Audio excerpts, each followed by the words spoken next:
Hello दोस्तों, आप सब लोगों का स्वागत है मेरे YouTube channel the teaching bros में। हम बात कर रहे थे ओपी के बारे में, ऑर्गेनिज्म एंड पॉपुलेशन। सवाल क्या कह रहा है, which one of the following plant shows a very close relationship with the species of moth where none of the two can complete its life cycle without the other. भाई मौत की life cycle किसके बगैर नहीं पूरी होती, किसके? Answer is yucca. क्या हो जाएगा? यक्का एंड मौत का रिलेशन कौन सा रिलेशन होता है, कमेंट सेक्शन में बताइए।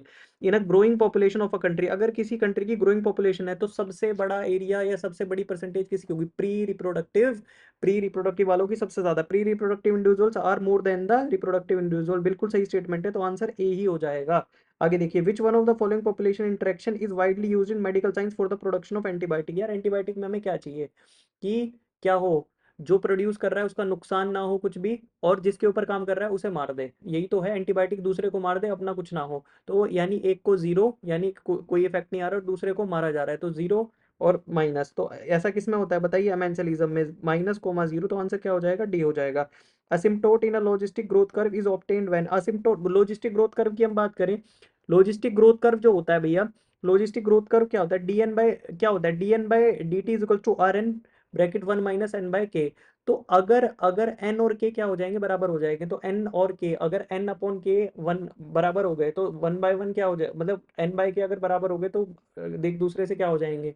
एक दूसरे से कट जाएंगे।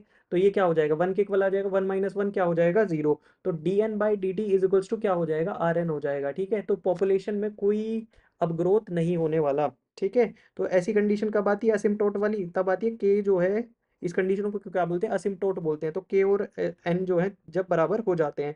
माइकोराइजा किसका एग्जांपल है भाई? दोनों का फायदा हो रहा था, तो म्यूचुअलिज्म का एग्जांपल हो जाएगा। बिल्कुल ये क्वेश्चन रिपीट हो रहे हैं, थोड़ा सा ध्यान से देखिए।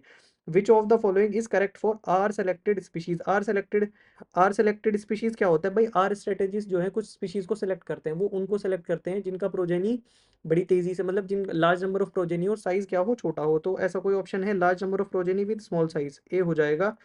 अगर नेक्स्ट देखिए, if positive sign is assign to beneficial interaction, negative sign to detrimental and o sign to neutral interaction. तो पॉपुलेशन इंटरेक्शन बताना है प्लस और माइनस का भाई। पॉजिटिव फायदे के लिए, नेगेटिव डेट्रीमेंटल के लिए, और ओ कोई फायदा कोई नुकसान के, न्यूट्रल है। ठीक है, तो पॉजिटिव निगेटिव किस में होगा बताओ भैया? बहुत आसान है, आंसर इज पैरासिटिज्म, एक का फायदा एक का नुकसान। आगे देखिए, आगे क्या कह रहा है, the principle of competitive exclusion was stated by, किसने दिया था? अरे बोलो भैया, जीएफ गॉस ने ही दिया था। सीधा स्टेटमेंट है, इसमें कोई कॉन्सेप्ट नहीं है। Thank you so much for your patience listening.